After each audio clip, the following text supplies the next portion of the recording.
Hey creative friends, welcome to my channel. Today we are doing a machine embroidery project. I am so excited to start doing some of these videos on my channel because I think they're just a lot of fun and I think it helps people learn a little bit more about machine embroidery. Now I am not a professional.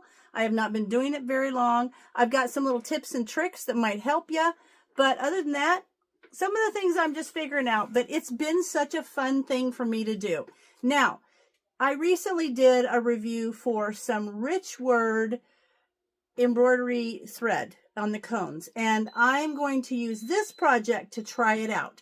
So I did the review, and as far as I can see, the stuff looks like it's going to be an awesome thing to be embroidering with.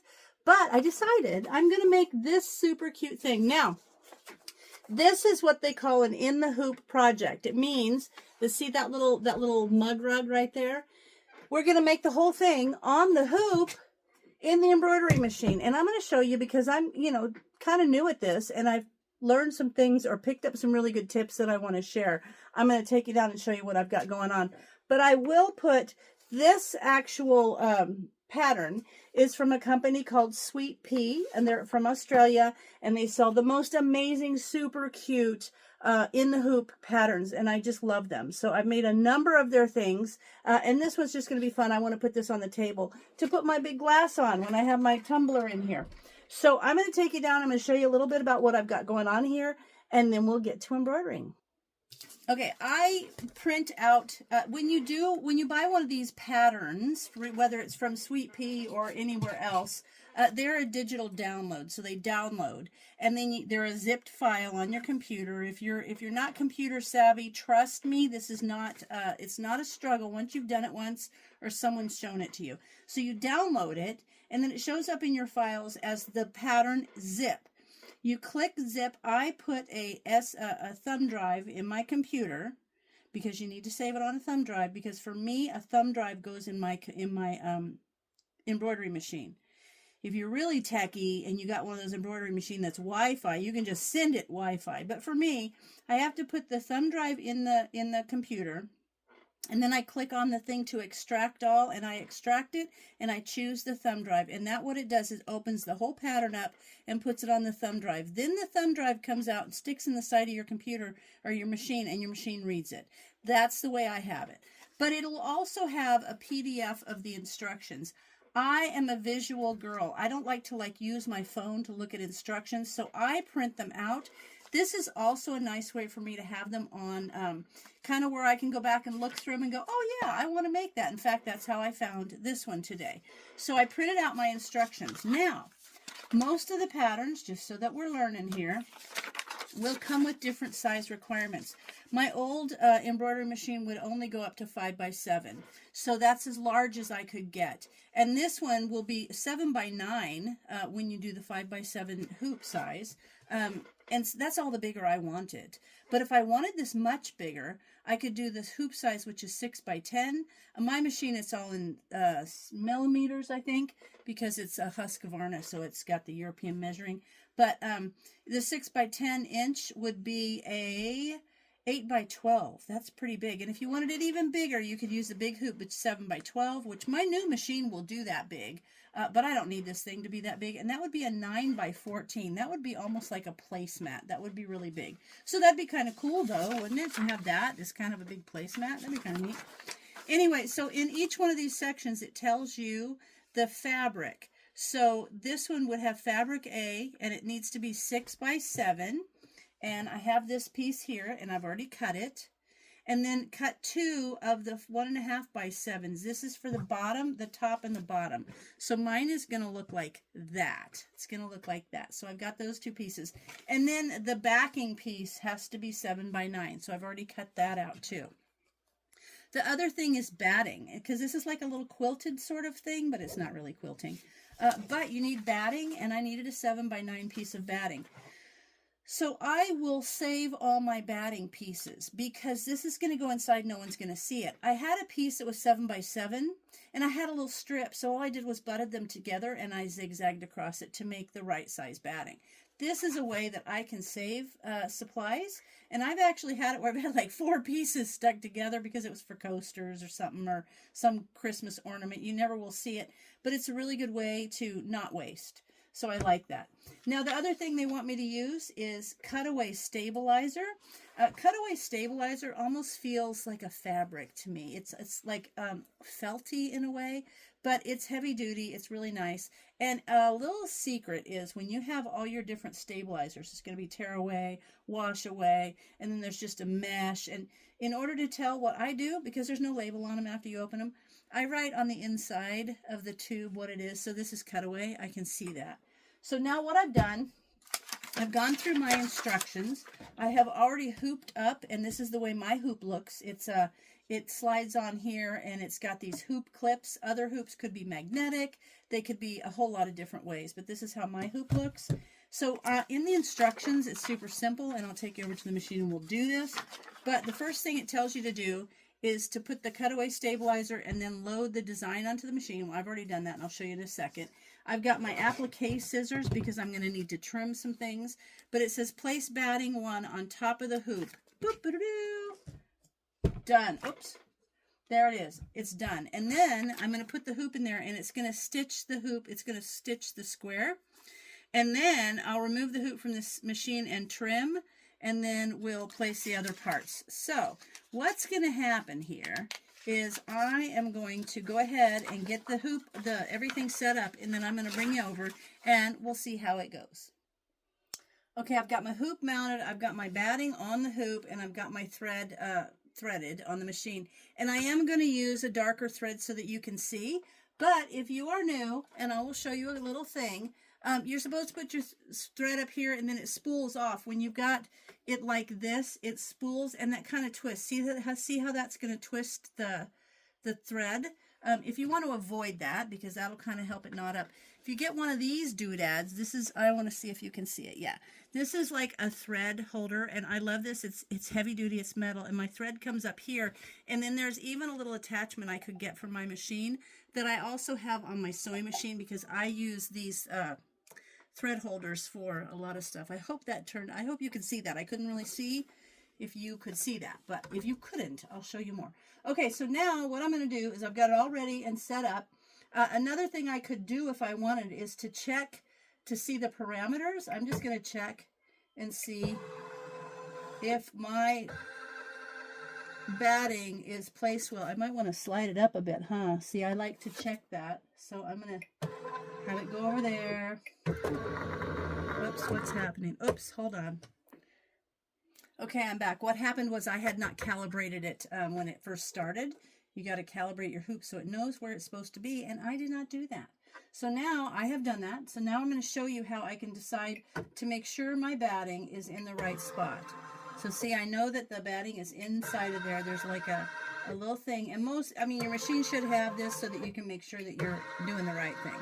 Okay, perfect. So now the first stitch, it's going to stitch this down, and it's going to show me where all the work is going to be done. So we're just going to start. Okay. And my machine will automatically cut. Not all of the machines will. And see how this stitches down the batting? So I don't need to worry about the batting. I actually probably don't even need to zigzag the two pieces together, because once we've done this, we're good to go. So now the instructions tell me, remove the hoop from the machine and trim the batting about 2 millimeters from the stitching. So now what I'm going to do is I'm going to say okay, and I'm going to bring this out to what they call trim position, and I'm going to trim off this excess. I'll be right back. Okay, I trimmed that, and now we're going to do the stitch position for fabric A, which is the very first stitch position. Another thing I did, I'll show you. You see it's marking there, and that's going to come down. So you see how it's shorter than the batting? Because it's already thinking about those little strips that go on the top and bottom. But another thing I did that I like to do, you don't have to, but you can see the colors that it's had already chosen for these. But I wanted to use my new threads, so I was able to go on and go ahead and change those colors. So this is what mine's going to look like. You see how it's different a little bit? So I changed that. So now what it tells me, now I've got the stitch position for fabric A. Step by step, such easy instructions.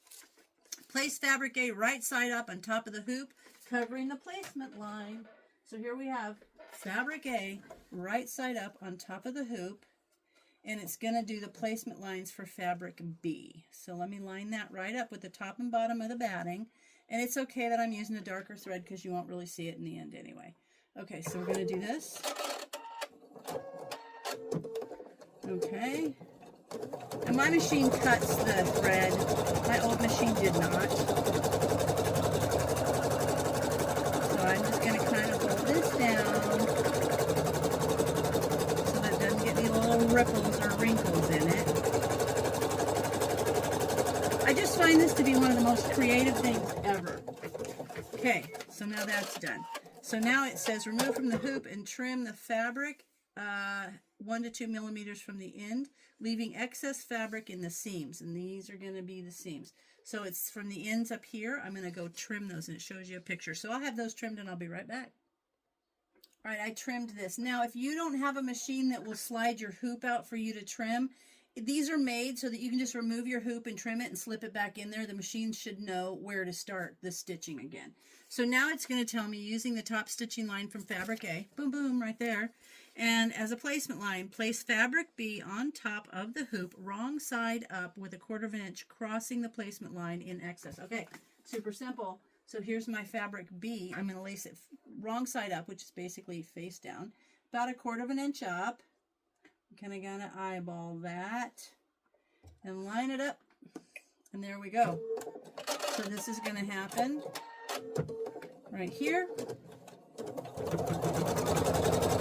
So see, this is what in the hoop stitching is. So right there, I just sewed those two things together, you see?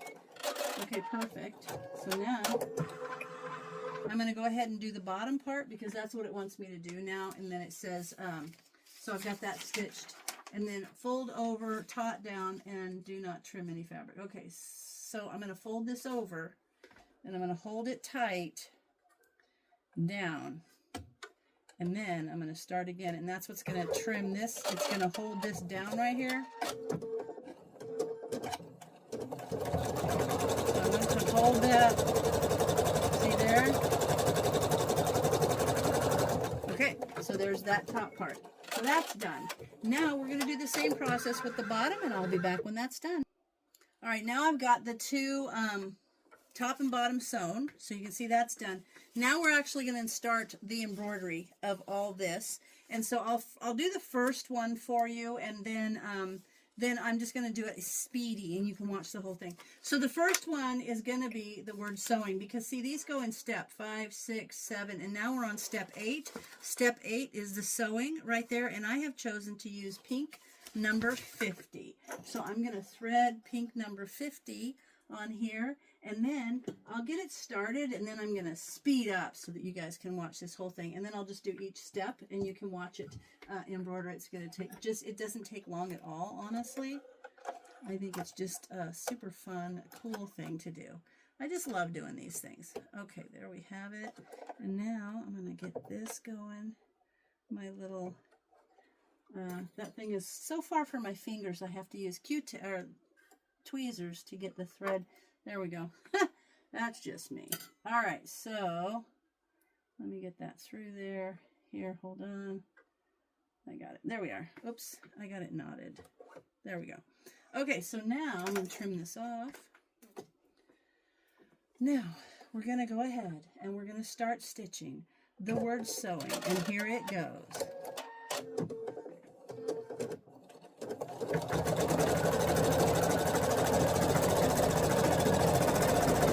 See how that goes? Now I'm going to bring you back and we're going to do this speedy.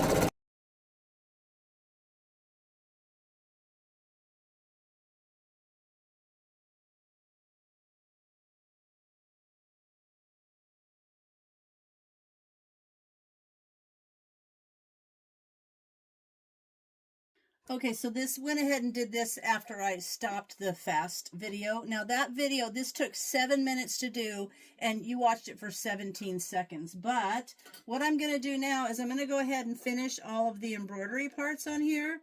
And I will video it in the hyperlapse. If you don't want to watch it, then just speed ahead.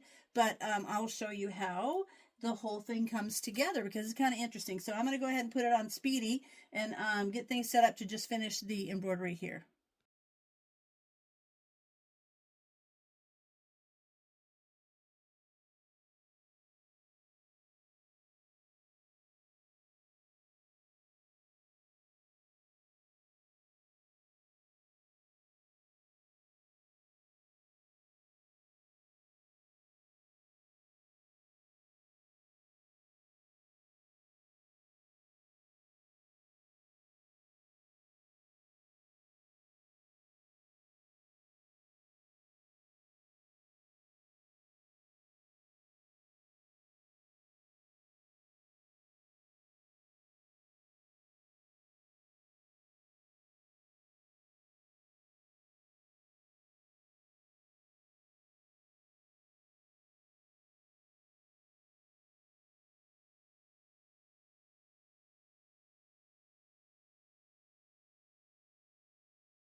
All right, so we finished that. That was about 25 minutes, and you got about, I don't know, less than 2 minutes of watching it. So now what we do, I want to show you a trick here in case you need to see this.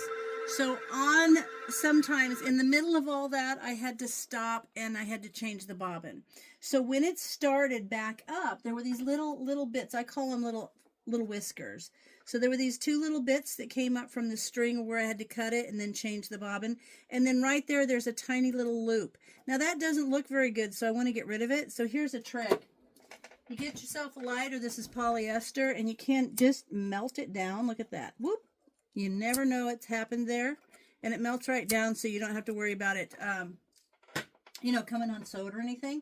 So there you have, the embroidery is done, and now I put it back to the current stitch position because the final thing we have to do is to take the, I'm going to actually lay it out here so that you can see, is to take the last piece, and it's going to go over, and then it's going to stitch it around and leave an opening at the top so we can turn the whole thing inside out, and then we can all just stitch the little top done and we'll be finished. So now let's get this done and we'll show you. Okay, there we go. Now we're just going to go around it and it'll be done. And it does what they call a triple stitch, so it's 3 times stronger than just a regular stitch up there. So Gumby likes to ride. He likes the hokey watches. I know you guys like to see Gumby, so there he is. He's hanging out. And I like to just, oh, Pokey's gone. I like to just kind of push the fabric back in this position like this when this is happening, because I want to make sure that I'm not going to get any folds or creases in it. Get back up here. There you go. And that's going to leave an opening down here on the bottom. And as soon as that's done, we'll take it over and take it out of the hoop, and I'll show you how to finish it. So really, you've seen pretty much all of it except for about the 25 minutes of the actual embroidery. Okay, now I'm going to take it out of the hoop, take it over to my table, and hear that little noise. It just told me that my project is finished. So now we'll take it over and close it up. Okay, here we are. Now I'm going to take it out of the hoop and see how the back looks. There's one of my little hoop clips. Okay. Now, all I'm going to do is I'm going to trim around the whole thing. And then trim it pretty close. And you can see how good that stitching is that's around it. It's a triple stitch. And sometimes you feel like your machine is like sewing super fast. At where it is not stitched, I want to leave a little tab out here so it'll fold in nice. You feel like you're, oh my gosh, it's going so fast. But the machines know, based on how many stitches and what stitch, like what they're doing, how fast they can go. So a couple times I kind of freaked out and I thought, wow, that's going so fast. So I slowed it down, but you don't need to do that. Okay, now I'm going to turn it right side out, and I got my little pokey tool for the corners. And I've got my iron on so that I can iron this nice. There we go. And this thread turned out real nice. I'm going to show you close up how nice it turned out. So I'm just going to turn this right side out. And then I'm going to iron it and get my corners poked out here. There we go. This was my mom's pokey. She called it her pokey. I have no idea how old it is, but I'm sure that it has poked a lot of corners. There we are. Okay, so now, look at that. So cute. Now I'm going to go iron it, and what I'll do is on this end here, you can see the stitch line. So you want to kind of fold it in to that line, iron it down, and then we're gonna stitch this closed. I do need to poke these corners out. And then, oh, my iron just turned off. I heard it beep. Okay, so those are poked out good. Now I'm going to go iron it, and then I will iron it flat. And then I'm going to make sure the corners are poked out a little bit better. And then I'm just going to whip stitch this together, and I will bring you back and show you the finished project. All right, I pressed the corners out. I gave it a good press, and then I stitched the bottom. I did a whip stitch on the bottom, and I think it turned out kind of cute. And you can see close up those threads from Richword actually turned out really, really nice. They did a nice job of embroidering it. So I am excited about this. It was a fun little project. I've had this for a long, long time. One of you sent me this one, and now I can use that one too. So I like having this, and I think it turned out cute, and I just wanted you guys to see a little bit of machine embroidery. And look how they look completely different, but this is what I picked out, so it makes it a little bit personal. Anyway, so this is a lot of fun, and I will look forward to doing some more of these machine embroidery videos. And as always, thanks for watching, and I'll see you in my next video.